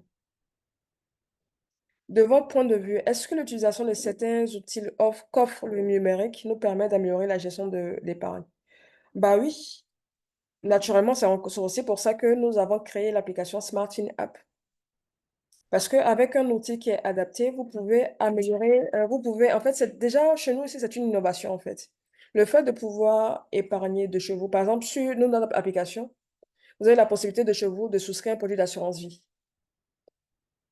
Vous avez la possibilité de planifier vos projets. Il y a une partie projet qui vous permet de planifier vos projets. Il y a le budget qui est un outil qui vous permet aussi dans le quotidien d'avoir une meilleure visibilité sur vos habitudes de dépenses. Alors, si ce n'était pas ça, vous aurez continué à noter dans votre cahier, qui ne vous permettra pas forcément d'avoir de vrais stats pour pouvoir avancer. Aujourd'hui, par exemple, dans l'application SmartFin App, vous avez la possibilité d'avoir différents stats pour comparer, par exemple, vos dépenses réelles à vos dépenses prévisionnelles, de comparer En fait, il y a énormément de stats qui peuvent être analysés pour pouvoir atteindre vos différents objectifs, en fait. Donc, pour moi, oui, je pense que l'utilisation d'outils dans le numérique permet réellement d'améliorer la gestion de l'épargne et surtout souvent d'améliorer aussi la performance. Comment faire pour être suivi et comment ça coûte? On a deux offres qui peuvent être intéressantes pour vous. On a l'offre Flash qui est facturée à 10 000 francs où là, c'est uniquement le budget. Et puis la deuxième offre, c'est l'offre Zen qui est facturée à 60 000 francs où là, en fait, cette offre est adaptée aux personnes qui veulent planifier leurs dépenses, mais surtout planifier leurs investissements. Donc, qui dit planification de l'investissement, c'est un peu le parcours qu'on a eu à faire aujourd'hui, détermination des projets, ordre de priorité, mettre en place la stratégie d'épargne, le choix des produits financiers, et très souvent, on fait même la mise en relation avec l'institution financière. Est-ce que je peux avoir le titre ou le lien de l'enseignement? Bon, j'espère qu'il va retrouver la vidéo pour vous et qu'il voit de quelle vidéo il s'agit. Oui, oui, Madame Dirobo, la vidéo là, toi-même, tu avais posté ça sur ta page, n'est-ce pas? Si, si, la vidéo est sur ma page encore. Elle est sur la page, j'ai vu ça sur la page même de Madame Dirobo. L'ancêtre, tu peux trouver ça là-bas. Mon profil, si vous recherchez mon profil sur Facebook, c'est Colombe Yao Direbo. C'est ça. Pour les accompagnements, non, l'offre là, c'est 1h30, la séance, 10 000 francs. Et puis l'offre Zen, c'est 3 séances d'1h30 qu'on fait sur 2 mois, maximum 3 mois. Comment on fait pour mettre l'argent par-dessus, par exemple, Mobile Money? En fait, dans l'application, il y a la partie Mon compte. Dans la partie Mon compte, vous avez directement un portefeuille. Sur le portefeuille, vous allez voir Déposer, retirer. Si vous cliquez sur Déposer, ça ouvre directement, vous mettez le montant. Et puis, le seul partenaire sur cette partie-là, c'est Wave. Donc, c'est à partir de Wave que vous allez pouvoir faire les dépôts. Une fois que vous mettez l'argent dans le portefeuille, vous pouvez maintenant créer des e-caisses. L'e-caisse, c'est un peu comme le coffre de Jamo ou le coffre de Wave, en fait. Mais là, l'avantage, c'est que vous avez la possibilité de pouvoir bloquer l'e-caisse en fonction de la période pendant laquelle vous voulez économiser. Mais si vous dites que c'est bloqué, c'est vraiment bloqué jusqu'au bout. Si vous voulez que ce soit libre, ce sera libre aussi. Donc, c'est aussi un outil pour vous permettre de pouvoir réellement économiser. Je rédige un mémoire sur la fin d'études, sur leur utilisation. Merci encore. OK. Est-ce qu'il y a d'autres questions?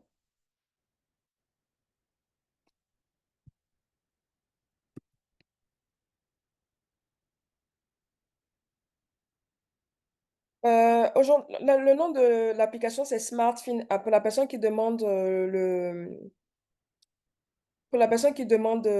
structure, le nom de la structure, on a une application que vous pouvez télécharger. Il y a un site internet aussi.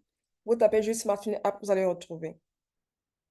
Et au niveau du téléphone, là, j'arrive pas à envoyer de message, je crois. Au niveau du téléphone, je suis joignable au 07 48 55 32 68. 07 48 55 32 68 ou tout simplement sur Facebook. Si vous tapez Colombe Yao Djirebo, vous allez me retrouver. Voilà, merci beaucoup. Vous pourrez me laisser des messages et puis on pourra voir pour la suite pour ceux qui veulent des accompagnements.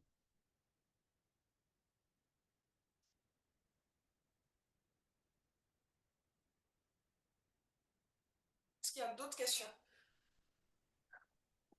Je pense qu'ils ont posé toutes les questions et vous avez aussi bien répondu. En tout cas, merci à tous pour votre participation. C'est vraiment intéressant quand c'est participatif comme ça. Donc là, je pense que tout a été dit. Est-ce qu'il y a d'autres questions? Ils pourront me contacter en privé, je vais leur Voilà, vous répondre. avez aussi le contact de Madame Djirobo, vous pouvez la contacter en privé. C'est même l'objectif même. Vous allez voir que sur ces prix aussi, elle est beaucoup agnie. Elle vous permet d'économiser, c'est pas trop cher. Donc, tout ce qui est donné là, ces prix sont vraiment très, très économiques pour vous aider à engranger beaucoup de revenus. Je pense qu'il y a d'autres questions encore qui viennent.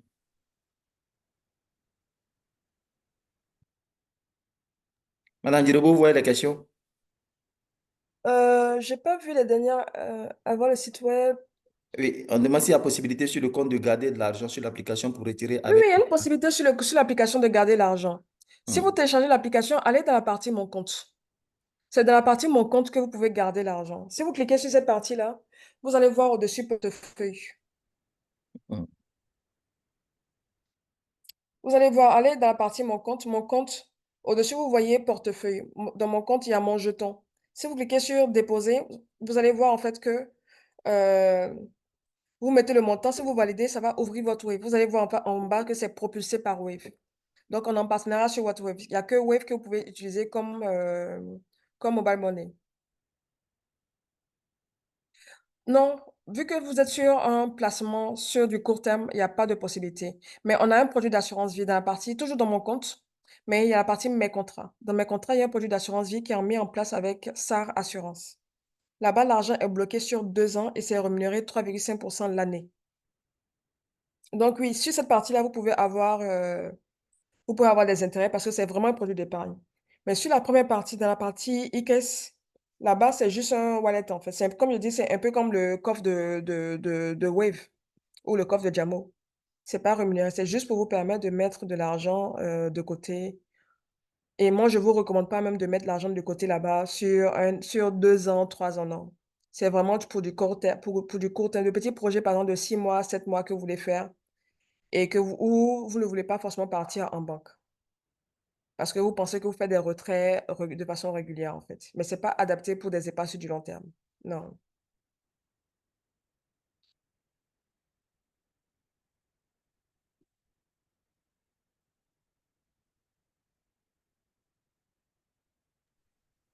Ok, bon, Madame Donc, Djirobo, vraiment. oui. Attends, je pense qu'il n'y a plus de questions. La dernière a été répondue. Ok, donc je pense qu'il n'y a plus de questions.